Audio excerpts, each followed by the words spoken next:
Or, le sénateur Jean-Pierre Bemba, à l'heure d'aujourd'hui, il a été inculpé, il a été condamné. La Cour, il y a Congoté, mais dans la justice internationale à travers ces pays. Parce que c'est apparemment comme si Moïse a dribblé tout le monde.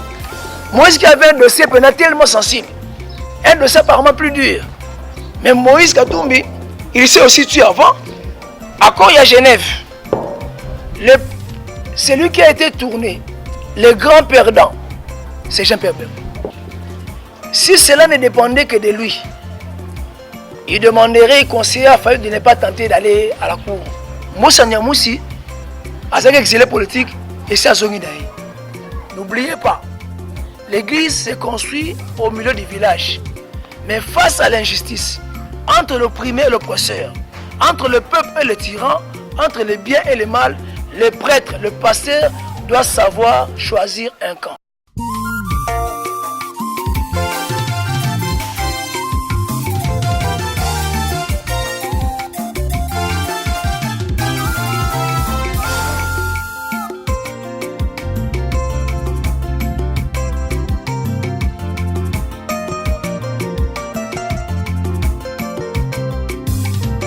Bonjour chers téléspectateurs, fidèles de l'émission RHV, Réflexion à haute voix.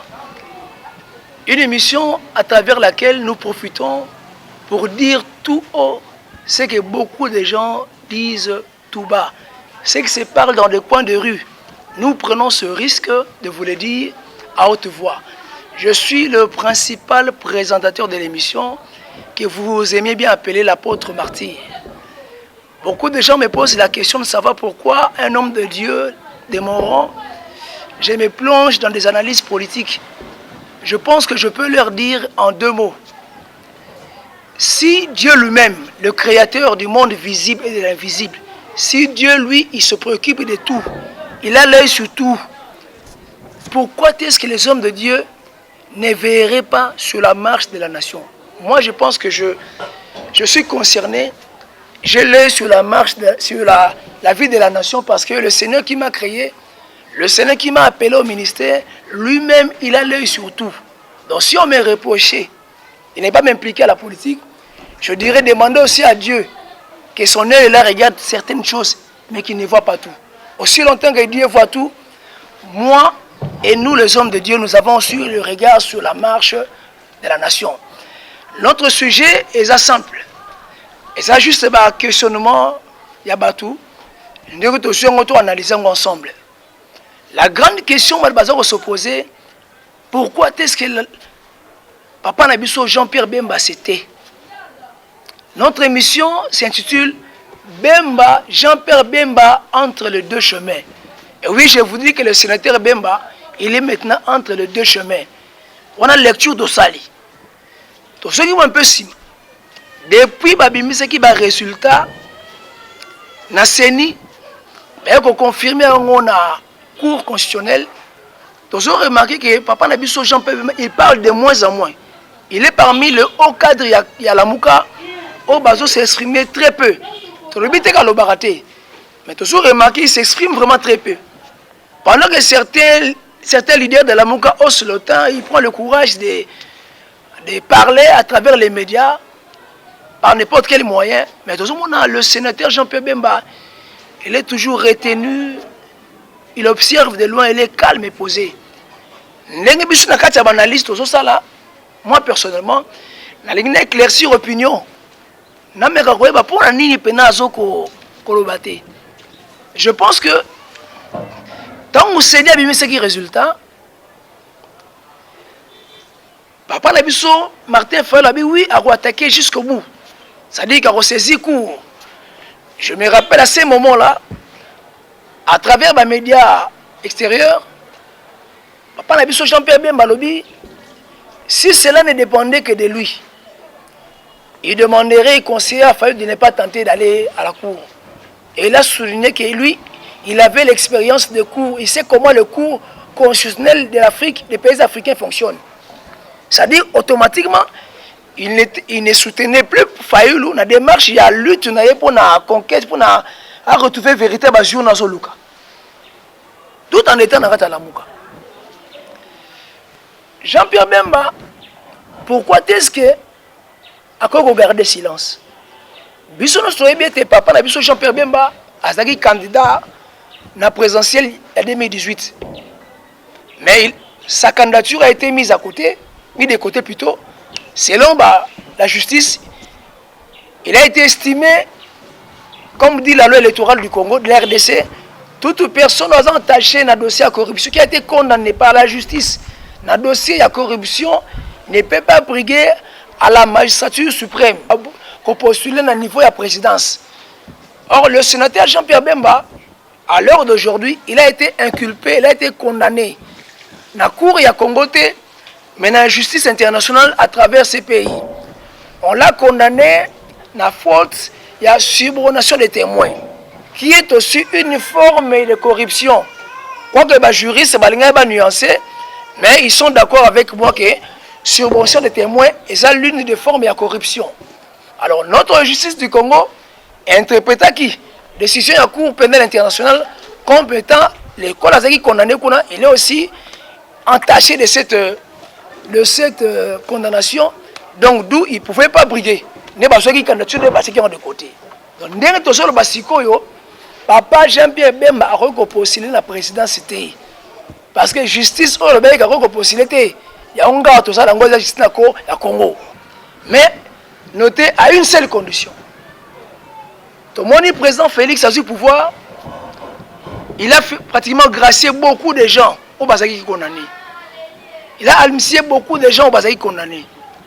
Seul le voix est sorti à Papa Bemba Zali Karake, chef de l'État, a amnistié, a gracié, a l'ongolais de condamnation pour être à sa voix, il y a possible sous la présidence. Ceux qui aimaient ce Mobimba, Maman Bazaïba, Papa Jean-Pierre Bemba, Papa Mbosi Wambosi, Bazaki na sima ya Martin Fayulu. Parce que Bazaki sûr était Martin Soka du pouvoir.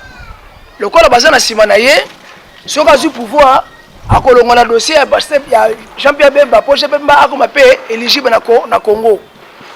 Il y a un moment qui va signer un accord na Bango à Genève, va signer pour 2 ans. Ceux qui Martin a du pouvoir après 2 ans à organiser l'élection. Or, avant l'élection, après 2 ans, il faut le dossier à Jean-Pierre Bemba. Bon, Jean-Pierre Bemba pas contre la course. Bon, si on a calculé, on a pu signer la et ça, il a été Martin, il fallait l'ajouter. C'est que le dossier Bemba, on a jusque-là, azati. Or, c'est seulement le chef de l'État. Or, présentement, le chef de l'État, le nom connu, c'est M. Félix Antoine Tshisekedi Tshilombo. Le cas de Félix, il y a un conseil à papa, la biso Bemba grâce wana. Papa n'a pas Bemba entre les deux chemins. Voilà pourquoi il ne peut pas hausser le ton. Voilà pourquoi il prend le temps avant de parler. Voilà pourquoi parfois il se dit qu'il se taise. Attendez, maman, ok. Accord à Genève. Celui qui a été tourné, le grand perdant, c'est Jean-Pierre Bemba. La baronne Yosune Bazalaki. Moussa Niamoussi, avec exilé politique, et c'est à Zongidaï. Moïse Katumbi, avec un dossier de justice, et tiens, Félix Tshisekedi a l'ongoli dossier wana, à Zongidaï. Bemba Bazalaka est libre, mais sauf que pour briguer la présidentielle, les a passé. Malgré Zongi, mais, à Zongi, moi, ça, la politique, la présidentielle, est athée. Seul Moutou a eu le dossier, on a Félix. Est-ce qu'il faudrait-il que Bemba attire la Félix Mundouki to a baissé garde? Ce qui a baissé garde, peut-être à bénéficier de la grâce au PFA, papa n'a pas Moïse Azui. Ce qui peut éviter, bon, on a l'inga à toucher la rare papa Félix Mundouki, vérité des urnes, on a la sima Faël, bonjour Faël, Faël, on a vérité des urnes, Faël, on a le dossier Nangaï. Maintenant, il est entre les deux chemins. Est-ce que faut-il aller mbisser la Félix Tshisekedi pour peut-être pour Félix Tshisekedi la ça mais c'est parce que moi dans certains types vraiment ça conciliant ah ça va il ne voit pas que c'est un adversaire politique mais et puis de bonne foi azo longola batu ba cherche wana azo gracier tout le monde ba Dieu minonga la babimi tout le monde ba fang de babimi ça dit que je ne vois pas je ne pense pas que Félix Tshisekedi a roboya ko gracier papa na biso le sénateur Jean-Pierre Bemba a roboyati na politique tous les coups sont permis. Ce que Jean-Pierre Bemba Mandimi, peut-être, pour le monsieur Félix, peut-être qu'on a dossier. On a analyse nanga. Ce qui a tiré Félix Munduki. Félix va gosser pendant 5 ans, 5 ans maintenant avec ça du solo ya bembaté a tout ni pété à la nalité. Pour de seul en fait état nango été. État li bateau basé na régime auto les cas, état li pena CPI. Si quoi ce bat, papa champion même. Alors le bandinga nini, Agostini Fayou ndinga nini, il est piégé. Dans le plus grand perdant de la Mouka, il y a encore à Genève, c'est Jean-Pierre Bemba. Parce que Jean-Pierre Bemba, il est maintenant hors course. N'est pas aussi papa Jean-Pierre Bemba. Il faut réfléchir sagement. Il n'y a plus qu'on réfléchir. Mais conscient, on peut ça, réfléchir, puis la décision. Décision, on reçoit. Il faut assumer. Si on habite dans la cima Fayou, si on a vérité, et ça m'a pété. Mais pour faire qu'il aboutir. Si on peut habiter dans la cima Félix, en tant qu'opposant, mais maintenant opposition républicaine, on a bénéficié pour ça adversaire politique. Et puis on négocie pour ballonner le courant. C'est parce que Jean-Pierre Bemba, il se retrouve maintenant dans l'histoire entre deux chemins. Il ne sait pas prendre quel chemin. Est-ce que je sois dans l'opposition radicale ou que je sois dans l'opposition républicaine? Dans l'opposition républicaine, on peut lui faire grâce. Mais dans l'opposition radicale, là, on peut faire en sorte que les dossiers n'ont pas été 5 ans. Ils sont en côté, la mouche est en côté, si demi vont être coquille, on va postuler exactement. Notre papa, il est entre les deux chemins, et puis il y a ABC qui est entre les deux chemins. À ça, le choix, ce n'est pas à moi de lui dire le choix à faire. Mais sauf que le choix, nous sommes ça là. Après, à quoi assumer, parce qu'il faut rattraper le lobby.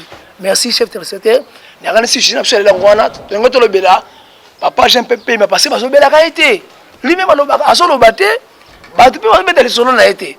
Oh, papa, même à un dilemme à ma casse. Parce qu'il se retrouve entre les deux chemins. Il est le plus grand perdant. Il y a encore à Genève à l'heure actuelle.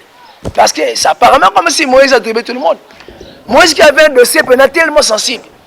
Un dossier apparemment plus dur. Mais Moïse Katumbi, il s'est aussi tué avant, à l'Obakate, pour obtenir grâce à Félix Saleli. Même si Félix Tshisekedi est le premier président, Nasseni. On s'est à la bateau, on se base ensemble. La plupart. Parmi la majorité, ils se sont abstenus à retenir un mauvais propos à Gare à Félix. Même Pierre Lumbi, qui était directeur de la campagne à Fayou. En tant que directeur de campagne, tout le monde est Pierre Lumbi attend la prise de position de mon côté. Peut-être une sortie ou deux sorties. Mais il n'a pas insisté contre Félix. Tout le monde est Olivier Kamita tout même. Tout le monde est le Tondo là même. Tout le monde est Kyung. C'est comme si ces gens étaient ensemble. Ils savaient ce qu'ils faisaient. Et ce qu'ils faisaient, ils ont obtenu gain de cause. Le gain de cause, c'est quoi? C'était le retour de Moïse Katumbi. Donc, parce que la stratégie, parce que la ruse, pour faire que le logo va c'est un peu comme on dit à Ningala. Si on a kangali pungu pungu, badjara soy na lisapi. Donc, basali, les mouké pour obtenir le bazouaki. Papa, j'aime pas Bemba. Si tu es sûr que Nassima Fayou va retrouver gain de cause, ça n'a si tu n'es pas sûr, et tu penses que Félix n'a bonne foi à rôle on a dessus, tu peux rester à l'opposition. Mais sans pourtant faire une position tellement radicale, une position aveugle, pour recruter trop cher, MLC redissoudre, on risque que MLC comme parti, il y a Martin Fayou. Donc, concernant la personne en Wana, bande konanga to kutani na prochaine émission, prochain numéro, et ça dit votre apôtre, l'apôtre martyr. Dans ça, la réflexion, nous prenons seulement le courage. N'oubliez pas, l'église se construit au milieu du village. Mais face à l'injustice, entre l'opprimé et l'oppresseur, entre le peuple et le tyran, entre le bien et le mal, le prêtre, le pasteur doit savoir choisir un camp.